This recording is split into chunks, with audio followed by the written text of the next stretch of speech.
नमस्कार। और आज की इस खास चर्चा में आपका स्वागत है। आज का हमारा विषय है समास। और सच कहूँ तो ये शब्द सुनते ही मुझे स्कूल की वो गर्मी की छुट्टियों से ठीक पहले वाली बोरिंग सी व्याकरण की क्लास याद आ जाती है। हाँ हाँ। लगता था कि ये सारे नियम कानून बस रटने के लिए बने हैं। लेकिन हमें जो स्रोत मिले हैं वो इसे एक अलग ही नजरिए से देखते हैं। एक एक पहेली की तरह जिसे सुलझाने में मजा आता है। सही बात है। तो आज हमारा मकसद सिर्फ समास के 6 प्रकारों को रटना नहीं है, बल्कि ये समझना है कि भाषा ऐसे शॉर्टकट क्यों बनाती है।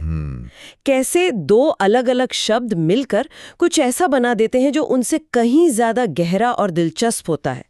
चलिए भाषा की इस इंजीनियरिंग को समझने की कोशिश करते हैं। बिल्कुल सही कहा आपने। समास सिर्फ एक व्याकरण का नियम नहीं है, ये भाषा की बुद्धिमत्ता का सबूत है। बुद्धिमत्ता का सबूत। हाँ, ये दिखाता है कि कैसे कम से कम शब्दों में ज्यादा से ज्यादा बात कही जाए। ये भाषा की अपनी एक रचनात्मकता है, जहां एक और एक मिलकर दो नहीं, कभी कभी 11 हो जाते हैं। हर समास अपने आप में एक कहानी कहता है। तो चलिए पहली कहानी से शुरू करते हैं। अव्ययी भाव समास। स्रोतों में दी गई ट्रिक कहती है कि शब्द की शुरुआत में कोई उपसर्ग जैसा कुछ लगा होता है, जैसे यथा, प्रति, आ, भर। तो यथाशक्ति, प्रतिदिन, आजीवन जैसे शब्द इसके उदाहरण हैं। ये तो काफी सीधा साधा लगता है। हाँ, मतलब सतह पर तो ये सीधा ही लगता है, लेकिन यहां जो हो रहा है वो काफी दिलचस्प है। अच्छा। इस समास में जो पहला पद है, जिसे हम उपसर्ग कह रहे हैं, वो इतना ताकतवर होता है कि वो दूसरे पद के वजूद को लगभग खत्म ही कर देता है। खत्म कर देता है। हाँ, और पूरे शब्द पर अपना कब्जा कर लेता है। कब्जा कर लेता है, ये तो काफी नाटकीय लग रहा है। हाँ, इसका क्या मतलब हुआ? इसका मतलब है कि पूरा शब्द अब दूसरे पद के हिसाब से नहीं, बल्कि पहले पद के हिसाब से चलेगा। अच्छा। यथाशक्ति में शक्ति मुख्य नहीं है। यथा यानी के अनुसार मुख्य है, शक्ति के अनुसार। और ये पहला पद पूरे शब्द को एक अव्यय बना देता है। अव्यय। अव्यय यानी वो शब्द जिसका रूप कभी नहीं बदलता, चाहे वाक्य में लिंग बदले, वचन बदले या काल बदले। ये शब्द को एक तरह से फ्रीज कर देता है। अच्छा, तो अव्ययी भाव में पहला शब्द ही हीरो है। बिल्कुल। वही बॉस है। लेकिन हमेशा ऐसा तो नहीं होता होगा ना? नहीं, बिल्कुल नहीं। कई बार तो सारा जोर दूसरे शब्द पर होता है। जैसे गंगा जल। यहाँ बात जल की हो रही है जो गंगा का है। मुझे लगता है यही तत्पुरुष समास है ना? एकदम सही पकड़ा। आप एक प्रकार से दूसरे पर खुद ही पहुंच गईं। तत्पुरुष समास जो है ना, वो संबंधों का समास है। संबंधों का समास। हाँ, यहाँ दो शब्दों के बीच एक रिश्ता छिपा होता है, और उस रिश्ते को बताने वाले कारक चिन्ह जैसे का, की, के, लिए, में, से, उन्हें गायब कर दिया जाता है। अच्छा, तो शब्दों के बीच की गोंद या ग्लू को हटाकर उन्हें सीधे चिपका देने जैसा है। हाँ, कह सकते हैं। जैसे पॉकेट मार, मतलब पॉकेट को मारने वाला, यहाँ को गायब है। हाँ। या जन्मांध, जन्म से अंधा, यहाँ से गायब है। ये तो हमारी रोजमर्रा की भाषा में बहुत इस्तेमाल होता है। बिल्कुल, हम अनजाने में दिन भर तत्पुरुष समास का इस्तेमाल करते रहते हैं। सच में? हाँ, ये भाषा की दक्षता का एक बेहतरीन उदाहरण है। हम दो संज्ञाओं के बीच के पूरे संबंध को सिर्फ उन्हें एक साथ रखकर जाहिर कर देते हैं। सुनने वाला अपने आप उस छिपे हुए कारक को समझ लेता है। ठीक है, तो तत्पुरुष दो अलग अलग चीजों को जोड़ता है, राजा और पुत्र, देश और भक्ति। लेकिन तब क्या होता है जब पहला शब्द दूसरे को सिर्फ डिफाइन कर रहा हो, मतलब उसकी विशेषता बता रहा हो? अच्छा सवाल है। जैसे किसी पेंटिंग में एक रंग दूसरे को उभारता है, शायद यहीं पर कर्मधारय का भूमिका आती है। बहुत सुंदर तरीके से कहा आपने। स्रोतों में यही लिखा है कि इसमें विशेषण विशेष्य या उपमान उपमेय का संबंध होता है। बिल्कुल। कर्मधारय समास वर्णन का समास है। ये भाषा को क्या कहते हैं, चित्रमयी बनाता है। चित्रमयी। हाँ, जब हम कहते हैं नील कमल, तो हम सिर्फ ये नहीं कह रहे कि कमल नीला है, हम कह रहे हैं नीला है जो कमल। और ऐसा कहकर हम उस कमल की एक खास पहचान बना रहे हैं। ये विशेषण विशेष्य का सीधा संबंध है। और चंद्रमुख का क्या मतलब? चंद्रमा के समान मुख। यहाँ तो सीधी विशेषता नहीं, यहाँ तो तुलना हो रही है। हाँ, और यहीं पर बात और गहरी हो जाती है। कैसे?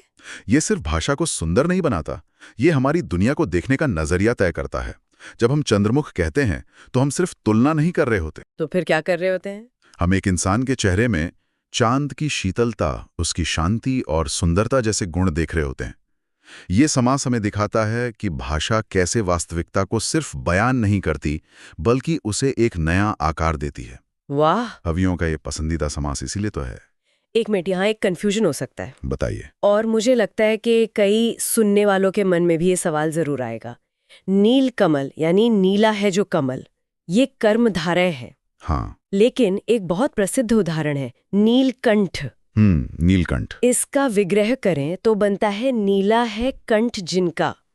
तो ये भी तो कर्मधारय जैसा ही लग रहा है। हाँ, सुनने में तो वैसा ही है। पर इसे तो बहुव्रीहि समास कहते हैं, जिसका मतलब शिवजी होता है। दोनों में नीला विशेषता बता रहा है। तो फर्क कैसे करें? ये बहुत ही शानदार सवाल है, और यही वो जगह है जहां व्याकरण के नियम थोड़े धुंधले हो जाते हैं और भाषा का सांस्कृतिक पहलू सामने आता है। अच्छा। फर्क है अंतिम अर्थ में, फाइनल मीनिंग में। ठीक है। कर्मधारे में जब हम नीलकमल कहते हैं तो बात कमल की ही हो रही है, हमारा अंतिम फोकस कमल पर ही है। ओके। लेकिन जब हम नीलकंठ कहते हैं तो हमारा ध्यान न तो नीले रंग पर होता है और न ही कंठ यानी गले पर। तो फिर कहाँ होता है? ये दोनों शब्द मिलकर एक तीसरे बिल्कुल अलग अर्थ की ओर इशारा करते हैं, जो हैं भगवान शिव। यहाँ दोनों पद गौण हो गए और एक तीसरा सांकेतिक अर्थ प्रधान हो गया, और ये अर्थ समाज और संस्कृति ने तय किया है। ये व्याकरण से ज्यादा परंपरा का मामला है। मतलब ये शब्द शिवजी के लिए फिक्स हो गया है। एग्जैक्टली। रूढ़ हो गया है। यही कर्मधारय और बहुव्रीहि का सबसे बड़ा अंतर है। वाह। तो मतलब हमें ये देखना होगा कि शब्द का फाइनल मीनिंग क्या निकल रहा है। बिल्कुल। क्या वो उन्हीं दो शब्दों तक सीमित है या किसी तीसरी चीज का कोड वर्ड बन गया है? सही पकड़ा। मेरा दिमाग तो सच में घूम गया है। चलिए कुछ आसान सा देखते हैं। क्या होता है जब शब्दों में गणित आ जाता है? मेरा मतलब है द्विगु समास से। हाँ, इस जटिलता के बाद द्विगु समास एक ताजी हवा के झोंके जैसा है, जिसकी पहचान है कि पहला पद संख्या होता है। ये बहुत सीधा है। जब भी पहला पद एक संख्या हो और पूरा शब्द एक समूह का बोध कराए तो वो द्विगु है। त्रिलोक, 3 लोकों का समूह। चौराहा, 4 राहों का समाहार। या नवरात्रि, 9 रातों का समूह। हाँ, इसका काम स्पष्ट गिनती और समूह को एक शब्द में बांध देना। लेकिन यहाँ भी एक छोटा सा पेच है ना? बताइए। जैसे शब्द है तिरंगा, इसमें ती यानी 3 तो है, तो ये द्विगु होना चाहिए। लॉजिक तो यही कहता है। पर तिरंगा सुनते ही हमारे मन में भारत का राष्ट्रीय ध्वज आता है, जो एक खास चीज है। तो क्या ये बहुव्रीहि नहीं हो गया? फिर से एक बेहतरीन सवाल, और इसका जवाब भी पिछले वाले जैसा ही है। ये संदर्भ पर, कॉन्टेक्स्ट पर निर्भर करता है। अच्छा। अगर आप कहें बाजार में कई तिरंगे झंडे बिक रहे थे, तो यहाँ तिरंगे का मतलब सिर्फ 3 रंगों वाला है, और ये द्विगु या कर्मधारय की तरह काम कर रहा है। लेकिन जब आप कहती हैं हमें तिरंगे का सम्मान करना चाहिए, तो यहाँ तिरंगा शब्द भारत के राष्ट्रीय ध्वज के लिए रूढ़ हो चुका है। और इस संदर्भ में ये बहुव्रीहि है। भाषा इसी तरह लचीली होती है। समास का प्रकार अक्सर उसके प्रयोग से तय होता है। ठीक है, अब मैं समझ रही हूँ कि ये नियम कोई पत्थर की लकीर नहीं है। बिल्कुल नहीं। अब बात करते हैं उस समास की जहाँ कोई छोटा बड़ा नहीं होता, कोई किसी की विशेषता नहीं बताता, जहाँ दोनों बराबर के हिस्सेदार होते हैं। द्वंद्व समास। हाँ। स्रोत में लिखा है कि दोनों पद प्रधान होते हैं और बीच में और छिपा होता है, जैसे माता पिता, रात दिन, पाप पुण्य। हाँ, द्वंद्व समास संतुलन और बराबरी का प्रतीक है। बराबरी का। माता और पिता दोनों का महत्व बराबर। रात और दिन एक दूसरे के विपरीत हैं, लेकिन मिलकर एक चक्र पूरा करते हैं। सही बात है। ये समास भाषा में द्वैत को, यानी 2 विपरीत या पूरक शक्तियों को एक साथ रखने का एक बहुत ही सुंदर तरीका है। मुझे तो ये शादी के कार्ड वाला समास लगता है। शादी के कार्ड वाला? हाँ, वर वधू, भाई बहन, लाभ हानि, दोनों बराबर, कोई किसी से कम नहीं। ये उपमा अच्छी है। और इसमें ज्यादातर एक योजक चिन्ह माइनस लगा होता है, जो और की जगह ले लेता है। बिल्कुल, ये सचमुच जोड़ों का समास है, और ये दिखाता है कि भाषा में हम अक्सर चीजों को उनके विपरीत से पहचानते हैं। ये तो गहरा पॉइंट है। दिन का असली मतलब रात के संदर्भ में समझ आता है, सुख का असली मोल दुख के साथ पता चलता है। द्वंद्व समास इस दार्शनिक सच्चाई को व्याकरण में समेट लेता है। और अब आते हैं उस आखिरी और सबसे रहस्यमयी समास पर, जिसकी हमने थोड़ी देर पहले झलक देखी थी। बहुव्रीहि। हाँ, बहुव्रीहि, जहाँ ना पहला पद प्रधान न दूसरा, बल्कि कोई तीसरा ही अर्थ निकल कर आता है। ये तो एक तरह की भाषाई पहेली है। बिल्कुल, ये पहेली ही है। दशानन, लंबोदर, चक्रपाणी। और इस पहेली का जवाब हमारी साझा संस्कृति और हमारी कहानियों में छिपा है। अच्छा। दशानन का शाब्दिक अर्थ है 10 हैं मुख जिसके। गणितीय रूप से तो कोई भी 10 मुंह वाला दशानन हो सकता है। हाँ, हो तो सकता है। लेकिन ये शब्द सुनते ही सिर्फ और सिर्फ रावण का चित्र दिमाग में बनता है। सही बात है। लंबोदर यानी लंबा है उदर जिनका, ये शब्द गणेश के लिए आरक्षित है। चक्रपाणी यानी चक्र है हाथ में जिनके, ये विष्णु के लिए है। तो क्या हम ये कह सकते हैं कि बहुव्रीहि समास एक तरह का कल्चरल शॉर्टकट है? कल्चरल शॉर्टकट, वाह! जो हमारी पौराणिक कथाओं और इतिहास पर निर्भर करता है। मतलब अगर किसी को रावण की कहानी नहीं पता तो उसके लिए दशानन शब्द का कोई मतलब ही नहीं निकलेगा। बिल्कुल, वो बस इसका शाब्दिक अर्थ ही निकाल पाएगा। आपने बिल्कुल सही नब्ज पकड़ी है। बहुव्रीहि समास इस बात का सबसे बड़ा प्रमाण है कि भाषा केवल शब्दों और नियमों का ढांचा नहीं है। तो फिर क्या है? ये हमारी सामूहिक स्मृति, हमारी कहानियों, हमारे विश्वासों का खजाना है।